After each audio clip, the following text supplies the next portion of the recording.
예, 오늘은 분사구문에 대해서 알아보도록 하겠습니다. 특히 분사구문을 해석하는 방법에 대해서 알아보도록 하겠습니다.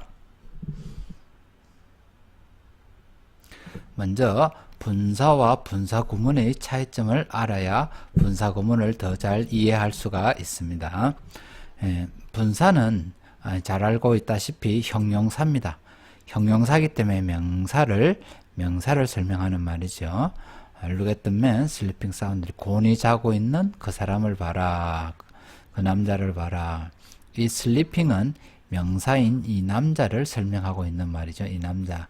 그래서 형용사가 됩니다. ing가 명사를 설명할 때 특히 우린 이거를 갖다가 분사라고 이야기를 하는 겁니다. There's a baby sleeping on the bed.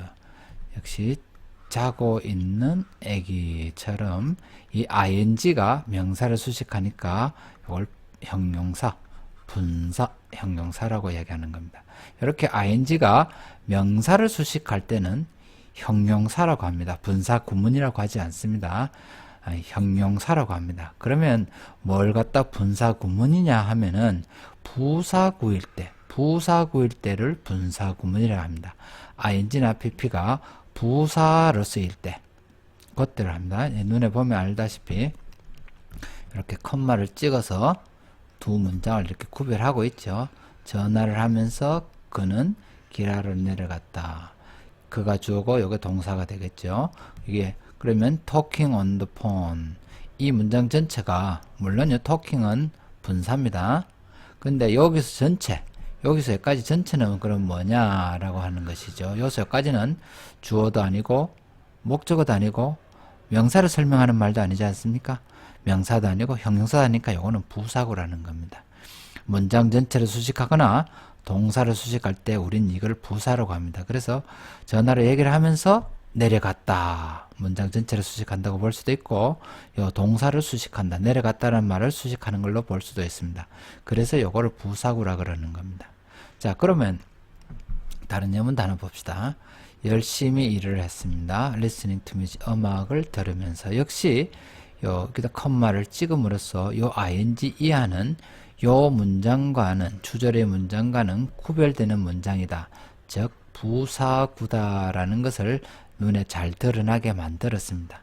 자, 그러면 영어에서 부사구는 어떻게 설명하는 걸까요? 어떻게 해석하는 걸까요? 좀 더 쉬운 예문을 갖고 한번 설명해 보겠습니다. 나는 시장에 갔다. 해석 잘 할 수 있죠. 채소를 사기 위해서. 우리는 이 문장을 해석 잘 합니다. 어떻게 해석하느냐면 채소를 사기 위해서라고 해석을 하죠. 채소를 사기 위해서. 당연히 to buy는 사실은 사다라는 의미입니다. 사기 위해서라는 말은 없습니다. 그러면 위해서라는 말은 어디서 생겼을까요? 한번 알아봅시다. 이 to buy vegetables가 요 위에서가 생기는 의미는 바로 부사구이기 때문에 그렇습니다. to buy vegetables가 주어 아니죠. 여기 주어에 있죠. 목적어도 아니죠. 명사를 수식하는 말도 아니죠. 그 부사입니다. 사기 위해서 갔다라는 동사를 수식하는 부사입니다. 그러니까 부사구니까 어떻게 해석하느냐면 부사구를 영어에서 해석할 때는 반드시 부사의 의미를 첨가해서 해석을 합니다. 부사의 의미를 첨가를 해서 해석을 해야 됩니다. 영어에서 부사를 해석할 때는 부사의 의미를 첨가해서 해석합니다. 그래서 글자 그대로는 채소를 사는 이란 뜻이죠. 채소를 사는 분사니까 투부정사. 다음에 여기다가 하기 위해서라는 뜻을 부사의 의미를 첨가시키는 겁니다. 그래서 전체적으로 봤을 때는 채소를 사기 위해서라고 되는 겁니다. 자, 이 문장을 위해서 설명을 해보면 이렇습니다.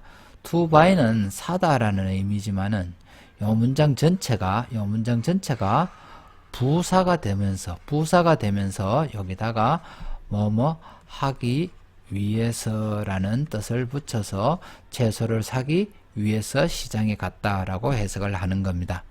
우리가 지금까지 투부정사를 이렇게 해석하는 것을 투부정사의 부사적 용법이라고 하지 않습니까? 그렇죠?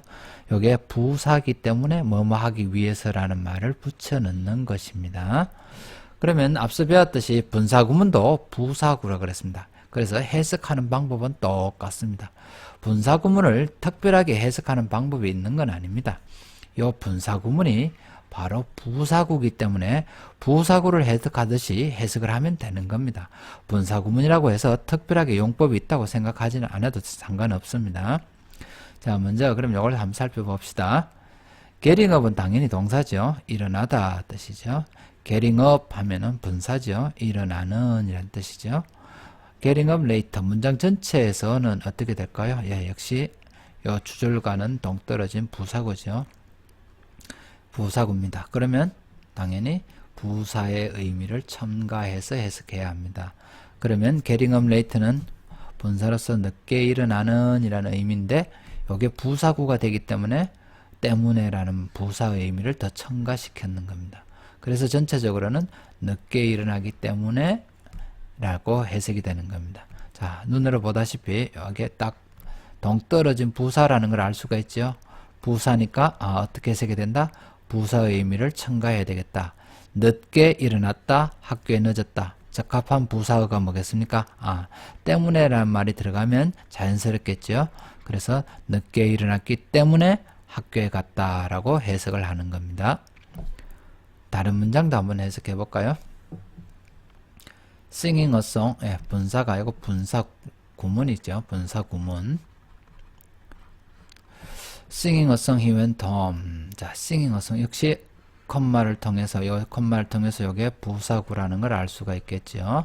singing a song 노래를 하는 이란 말이고 집에 갔다. 노래를 하는과 집에 갔다. 어떤 부사가 적합하겠습니까?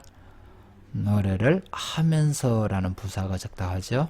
그래서 이런 부사어를 넣어서 노래를 하면서 집에 갔다라고 해석하는 겁니다. 왼쪽으로 turning 돌았다. 집을 발견할 수 있다. 여기는 어떤 부사어를 첨가하면 좋겠습니까? 왼쪽으로 방향을 바꾸는 전환하는 이런 의미에다가 왼쪽으로 바꾼다면 간다면 이렇게 하면 되겠죠. 그래서 뭐뭐 한다면이라는 조건의 부사 의미를 첨가하면 되겠습니다. 길을 걷다, 친구를 만났다. 길을 걷는 이란 뜻이죠. 길을 걷는 친구를 만났다. 길을 걷는 이라는 의미에다가 어떤 부사 의미를 넣으면 좋겠습니까? 길을 걷고 있을 때, 뭐뭐 할 때라는 부사가 적합하죠. 그래서 길을 걷고 있을 때 나는 친구 한 명을 만났다라고 해석을 하는 겁니다. 정리를 하면 분사는 형용사지만 이 분사가 이끄는 문장에서 이처럼 이렇게 딱 떨어지듯이 부사구가 되는 순간 부사의 의미를 넣어서 해석을 해야 합니다. 그것이 바로 분사 구문을 해석하는 핵심입니다. 분사 구문을 해석하는 별다른 의미가 있는 건 아닙니다. 부사구이기 때문에 부사의 의미를 넣어서 해석하는 영어의 일반적인 원칙에 불과하는 것입니다. 그러면 오늘 강의는 여기서 마치도록 하겠습니다. 수고하셨습니다.